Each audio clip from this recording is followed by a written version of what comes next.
The galaxy did not come to humanity with threats. It came with fear in its voice. When the most powerful civilizations in existence finally begged for help, they did not realize they were unleashing the one species that still remembered how to burn the universe to survive. The age of peace that forgot war.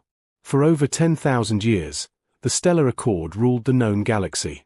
17 ancient species stood at its core, being so old they measured time in epochs, not years. They had mastered energy, matter, and gravity. They reshaped stars. They cured disease before it could form. They believed themselves enlightened. War, they said, was a disease of immature species. They called themselves caretakers of civilization. They believed violence was obsolete. And then there was humanity. Humans had reached the stars barely 3 centuries ago. Their ships were loud, angular, and ugly. Their weapons relied on impact, fire, and raw force. They still argued. Still fought wars. Still prepared for the worst even in times of peace. When humanity applied for Accord membership, the answer came quickly. Rejected. Too aggressive. Too unstable. Too dangerous. The elders told them to return after they had learned peace. Humanity did not argue. They simply left. The species that kept preparing. While the Accord dismantled fleets and converted war factories into museums, humans did the opposite. They built redundancies. They stockpiled weapons no one else dared design. They simulated extinction scenarios for fun. They remembered every war they had survived. 200 years passed. The Accord stopped watching humanity. Violent species always destroyed themselves eventually. Humanity didn't. It adapted. The hunger arrives. The first world died in silence. A lush ocean planet named Ilion Reach vanished from the Accord sensors in less than a week. No debris field. No distress call. Just gone. Then another. Then 5 more. The enemy did not announce itself. It did not negotiate. It did not demand surrender. It consumed. The creatures came in living ships, organic hulls, pulsing veins, structures that screamed when damaged. They were not machines. They were not animals. They were a swarm. A hive intelligence known only as the Devourer Choir. Every weapon the Accord used failed. Energy beams were absorbed. Gravity weapons were adapted to. Shield harmonics were learned and countered in real time. The elders panicked. They had forgotten how to fight an enemy that did not care about loss. A diplomat without a world. Envoy Selrix of the Luminous Spiral had never run in his life. He had negotiated ceasefires older than human civilization. He had ended wars with words alone. He believed conflict was beneath advanced beings. Now his diplomatic vessel was fleeing through burning space. Behind him, entire star systems were being stripped of life. His ship's engines screamed. His crew was already gone, absorbed by boarding organisms that melted through walls like acid. There was only one option left. One species the Accord had rejected. Humans. Selrix felt shame coil through his luminous form as he transmitted a distress signal into human-controlled space. A message no elder should ever have to send. We were wrong. The border patrol that changed everything. Commander Ava Rourke was annoyed. The patrol was quiet. Too quiet. She hated quiet. Her ship, the HNS Ironwake, drifted along the edge of human territory when sensors flared violently. Something was coming fast. Then more. Then too many. The display filled with biological signatures that made her stomach tighten. "This isn't a raid," her tactical officer whispered. "This is migration." A broken, glowing vessel slammed out of hyperspace directly in front of them. And then it happened. An alien materialized on the bridge. Not with arrogance. Not with authority. But on its knees. The moment the galaxy begged. Selrix collapsed, light flickering uncontrollably. "We need help," he said. His voice fractured. "We have lost everything." Ava stared at him. At the fear. At the desperation. At the realization that something had scared the galaxy's gods into begging humans. "What's chasing you?" she asked. Selrix looked up. "Something that does not fear death," he said. "And something that has never faced humanity. A choice older than the stars." The swarm stopped at the border. Watching. Learning. Human sensors detected something chilling. The Devourer choir was hesitating. As if calculating risk. As if, somehow, it sensed what lived on the other side of that invisible line. Ava opened a secure channel to Earth. Her message was short. Clear. Unfiltered. "The galaxy is falling," she said. "And they are asking us to save it." She paused. "If we answer, there will be no turning back."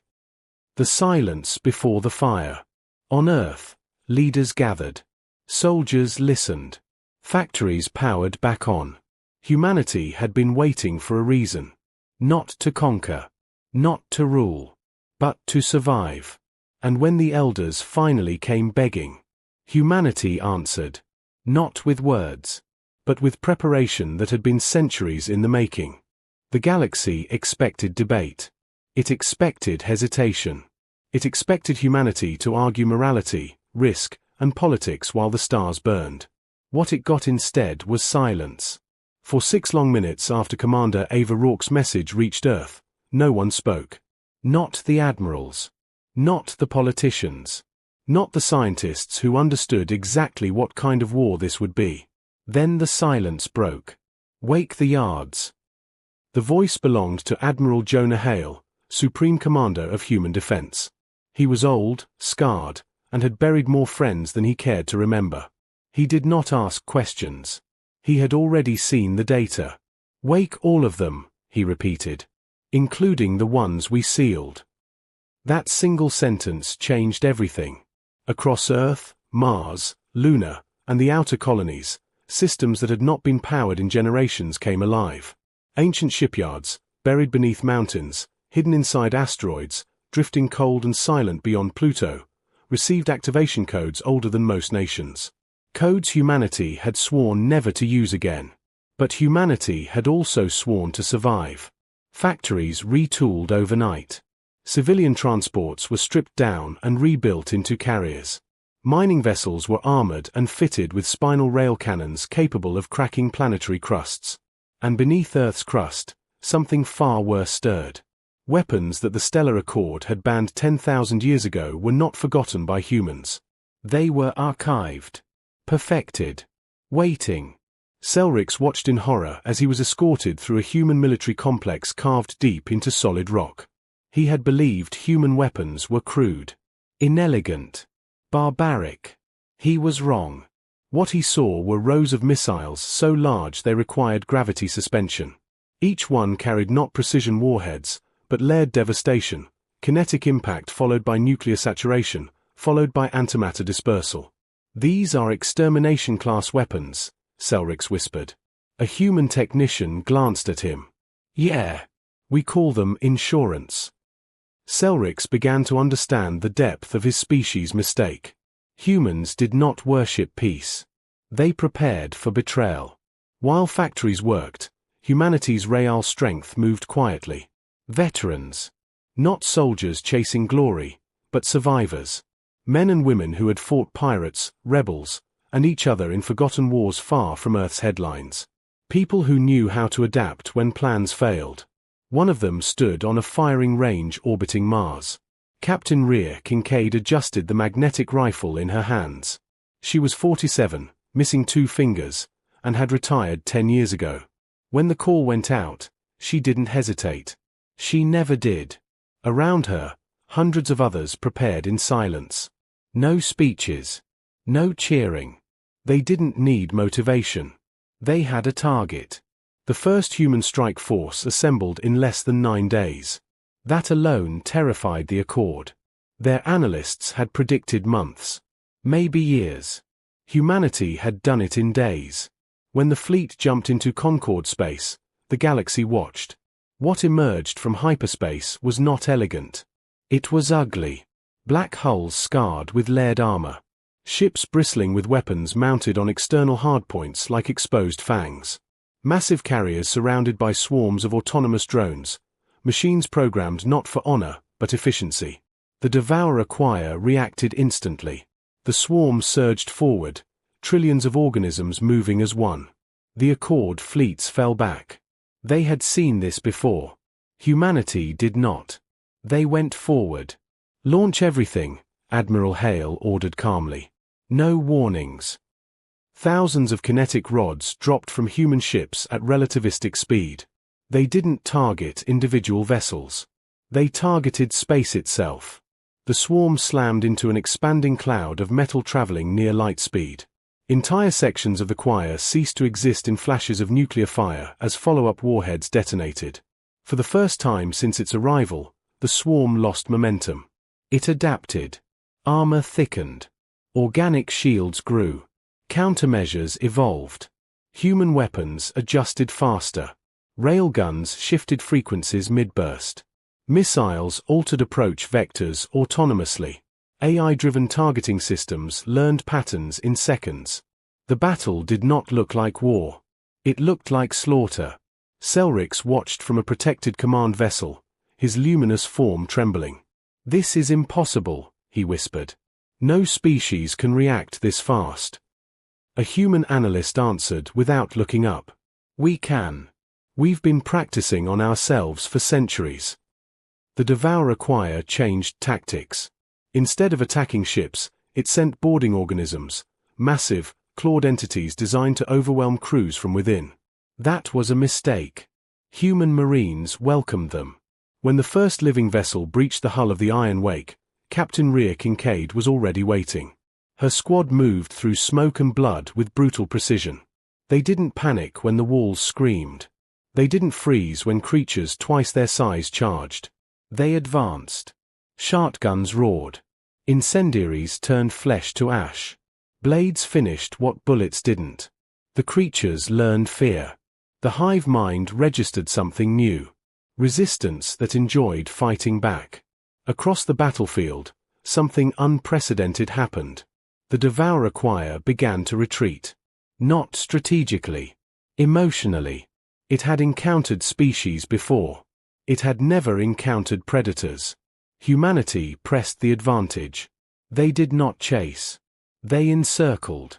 Human ships deployed gravitational snares, collapsing entire regions of space into kill zones. Nuclear saturation followed. Then antimatter strikes so violent they left scars in spacetime. Stars flickered.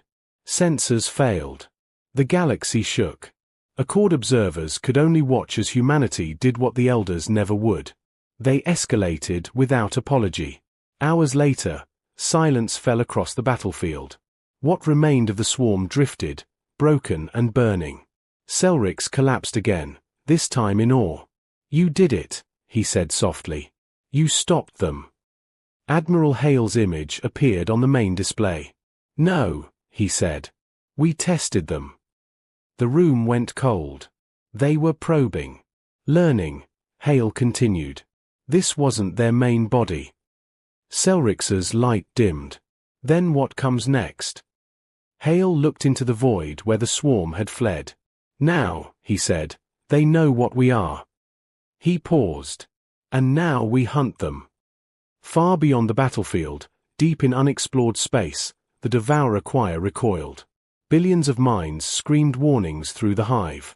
This prey was wrong. This prey chased. And for the first time in its endless existence, the swarm felt something dangerously close to panic. Because humanity had not come to survive. Humanity had come to end the threat. And it was just getting started. The devourer choir did not flee in fear. It fled in confusion. Across the dark reaches of space, the hive mind reeled, billions of thoughts colliding at once. This prey did not behave correctly. It did not break. It did not scatter. It did not beg. It pursued. The choir had consumed civilizations older than human history. It had devoured species that bent stars and sculpted dimensions. Every time, the pattern was the same. Resistance collapsed. Panic spread. Then silence. Humanity shattered that pattern in a single battle. Deep within the hive's shared consciousness, a new concept began to form. Not danger. not loss. Uncertainty. Human fleets did not advance in neat formations. They moved like predators, spreading out, vanishing into sensor shadows, then striking from impossible angles. Human ships shut down emissions, drifted cold for days, then erupted with overwhelming firepower at point-blank range. The choir tried to adapt. It always adapted. It grew thicker armor. Humans switched to penetration weapons. It dispersed formations. Humans used area denial saturation. It sacrificed drones to gather data. Humans fed them false data. That last one hurt. Human electronic warfare ships flooded the battlefield with noise, false signals, ghost fleets, and phantom weapon signatures. The Hive began reacting to threats that did not exist, pulling resources away from real attacks. For the first time, the choir wasted energy. That inefficiency spread like a sickness. On the human command carrier Resolute Dawn, Admiral Jonah Hale watched the battle unfold with cold focus. Around him, analysts tracked patterns no alien mind had ever faced. "They're trying to learn us like a weapon," one officer said. Hale nodded. "Then stop fighting like a weapon." He turned to a new display. "Begin psychological operations." The Stellar Accord delegates aboard the ship stiffened. "Psychological warfare?" Selrix asked carefully. "Against a hive mind." A human strategist answered him. "Especially against a hive mind." Humanity began transmitting. Not commands. Not threats. Stories. Fragments of human history, broadcast on frequencies the choir used for internal coordination. Images of nuclear fire over ruined cities. Records of humanity fighting itself to the brink of extinction, and surviving. Wars where billions died and humans kept going. Plagues that wiped out continents and failed to end them. Weapons built in desperation, used, regretted, then rebuilt stronger. The Hive absorbed it all. And something went wrong. The choir had no framework for self-inflicted suffering. No logic for species that nearly destroyed themselves and chose to continue anyway. The data did not resolve into strategy. It created noise. Internal conflict rippled through the Hive. Minor nodes hesitated. Command impulses arrived milliseconds late. Human targeting systems noticed immediately. "Hit those clusters," Hale ordered. "They are thinking." Entire Hive segments were erased before they could resync. The choir responded with rage. A counteroffensive surged forward, larger than anything before. Living war moons, each housing billions of organisms, pushed toward human lines. Accord observers panicked. Humanity smiled grimly. This was what they had been waiting for. Far from the front lines, human engineers activated something the Accord had never been told existed. Project Iron Choir.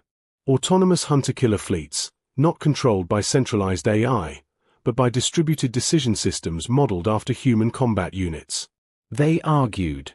They disagreed. They competed. They adapted faster than any Hive. Released behind enemy lines, these fleets did not seek battles. They sought nerves.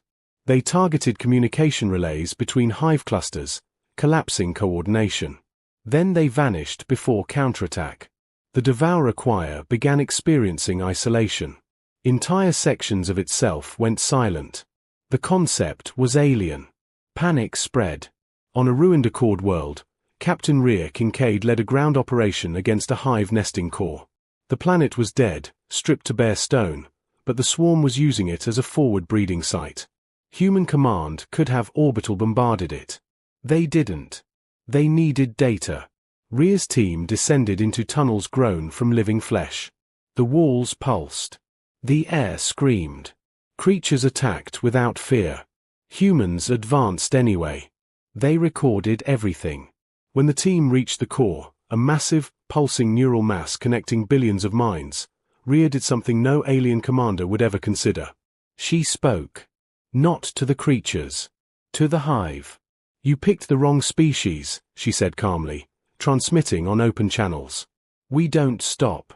We don't forget. And we don't forgive extinction." Then she detonated the charges. The blast didn't just destroy the core. It sent a feedback scream through the hive network. Across light years, choir nodes spasmed. Coordination fractured. The hive felt something new. Pain. Not physical pain. Loss of self. The devourer choir began making mistakes. It overcommitted. Humans encircled. It retreated too far. Humans chased. It attempted feints. Humans ignored them. The galaxy watched in stunned silence as the unstoppable swarm was not merely resisted. It was being dismantled. Selric stood beside Admiral Hale as reports flooded in. "You are changing the nature of war," the envoy said quietly. Hale didn't look at him. "No," he replied. "We're reminding the universe what war actually is." Days turned into weeks. Humanity did not slow down. They rotated crews, automated logistics, converted captured hive biomass into fuel and raw materials. The war fed itself. The Accord realized something terrifying. Humans were not just winning. They were comfortable. The devourer choir, once an endless hunger, now faced something worse.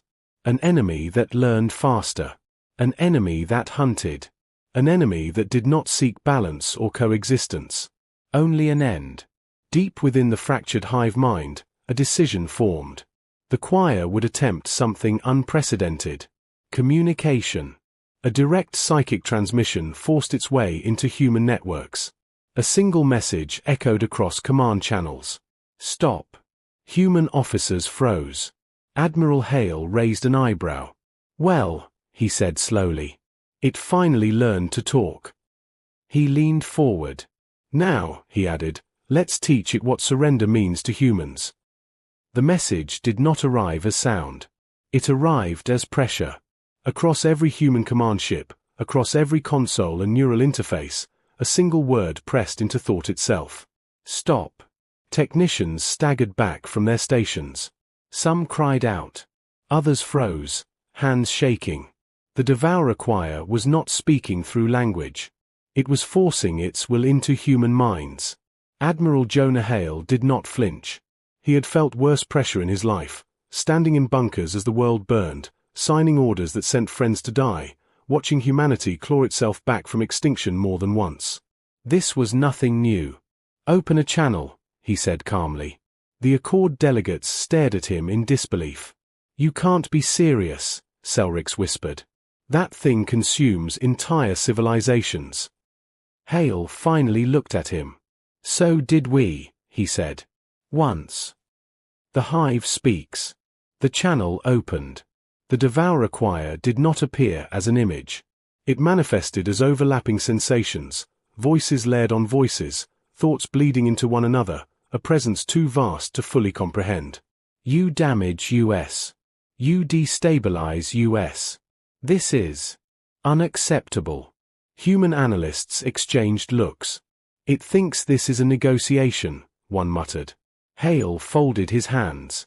"You entered our space," he said evenly. "You consumed worlds. You killed billions. We consume to exist. This is natural." "That's not an excuse," Hale replied. "It's a confession." The hive hesitated. That hesitation was new. "You are different," the choir admitted. "You do not break. You do not scatter. You inflict disorder within US." Selrix felt something twist inside him. The devourer choir was afraid. Hale leaned closer to the console. "You attacked a galaxy that forgot how to fight," he said. "Then you met us. Terms humanity never offered before. Cease hostilities," the choir transmitted. "We will withdraw from your territory. From Accord space. We will seek other regions." The Accord delegates surged forward. "This is unprecedented," one gasped. "It's offering retreat." Selrix turned to Hale, hope burning bright. "This is enough," he pleaded. "You've saved us. Let it go." Hale did not answer immediately. Instead, he looked around the command deck. At the tired officers. At the casualty reports. At the images of dead worlds scrolling silently along the walls. Then he spoke. No. The word landed like a hammer. You don't get to leave, Hale continued. You don't get to take what you want and walk away because it became inconvenient. This will continue the conflict, the choir warned. You risk mutual damage. Hale's expression hardened. There is no mutual damage, he said. There is only whether you exist tomorrow. The hive recoiled. The concept did not compute. Why humans could not stop. Selric stepped forward, his luminous form trembling. Admiral, he said urgently. The Accord would never. I know, Hale interrupted. That's why the Accord failed. He gestured to the star map. You thought peace meant disarmament. You thought war was something you outgrew. We learned something different. He turned back to the channel. We learned that some threats don't want peace. They want everything. The Devourer choir pulsed with agitation. You are emotional. Irrational. Yes, Hale agreed. That's why you're losing. The final human weapon.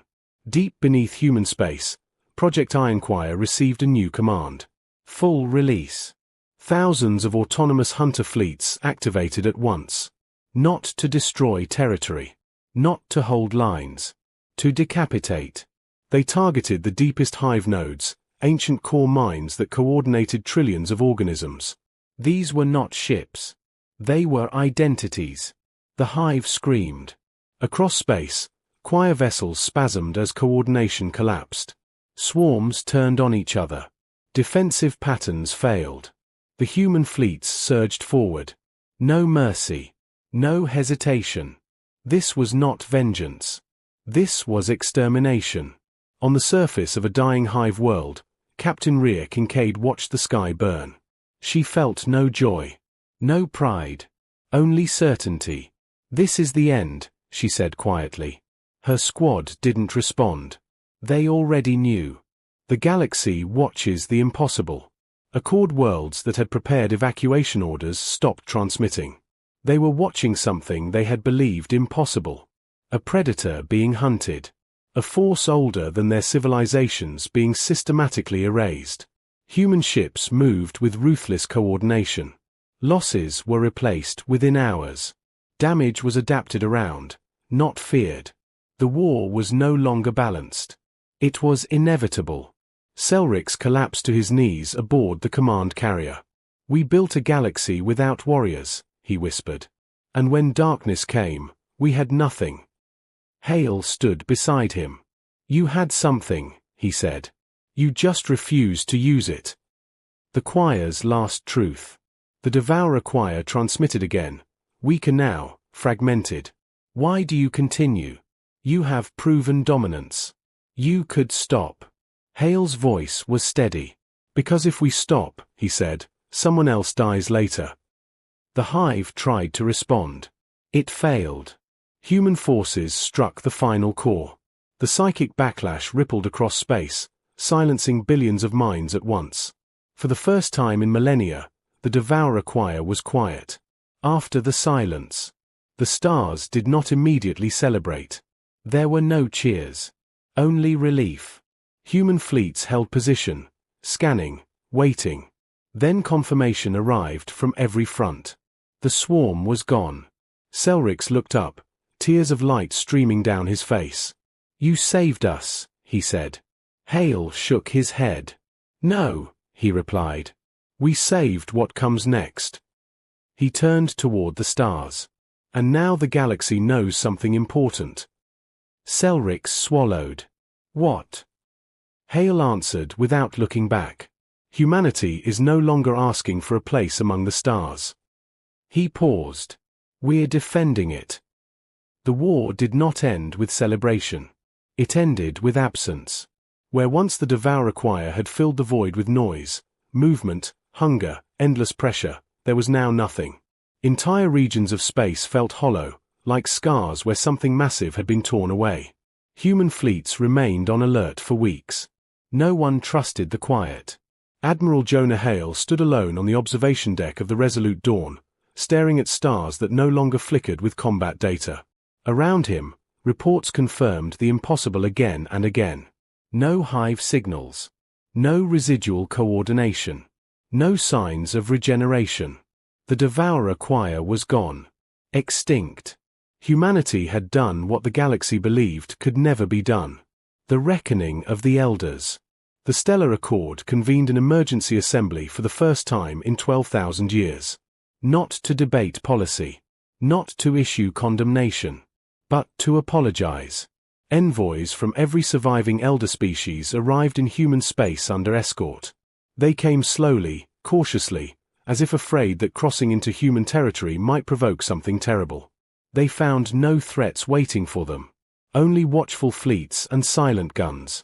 Selric stood before the council chamber, no longer luminous with pride, but tempered by humility. When he spoke, his voice carried across 1,000 worlds. "We believed peace meant the absence of war," he said. "We were wrong." Images of fallen worlds filled the chamber. "We dismantled our defenses. We mocked those who remembered violence. And when annihilation came, we were helpless." He turned toward the human delegation. "You endured rejection, insult, isolation. And when we begged, you answered." There was no applause. Only truth. Humanity's refusal to rule. The elders expected demands. Territory. Authority. Control. They had watched humanity crush an extinction-level threat. Surely this species would now claim leadership of the galaxy. Secretary-General Amora Reyes surprised them all. "We don't want your thrones," she said calmly. "We don't want your empires." Murmurs rippled through the assembly.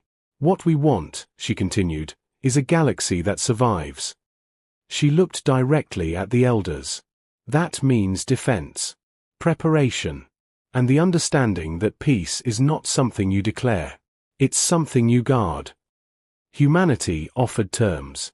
Shared defense networks. Joint training programs.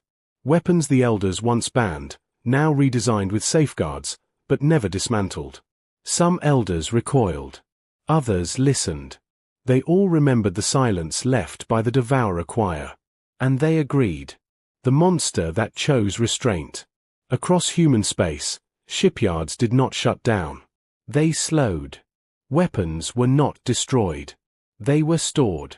Humanity did not disarm. It stood watch. Captain Rhea Kincaid finally removed her armor months later.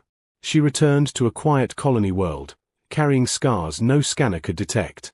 Children asked her what the war had been like. She answered honestly. "It was loud," she said. "And then it wasn't." Commander Ava Rourke remained at the border, the same place where the galaxy had first knocked on humanity's door.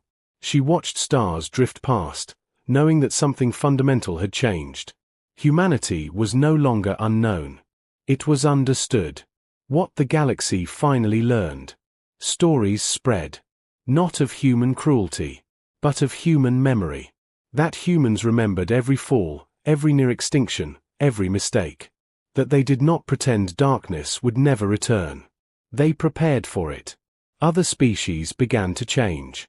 Defense fleets were rebuilt. Training returned. War was no longer taboo, only tragic. And humanity became something the galaxy had never had before. A line. Not rulers. Not conquerors. A warning. The final truth.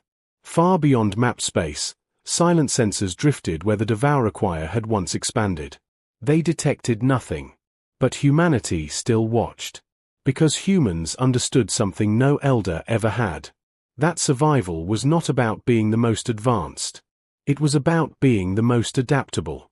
The galaxy slept a little easier. Not because danger was gone, but because, somewhere in the dark between stars, a species existed that would answer the next knock. Not with hesitation, but with fire, steel, and the unshakable will to endure. The aliens had asked humanity for help. What they unleashed did not just shake the galaxy. It changed it forever.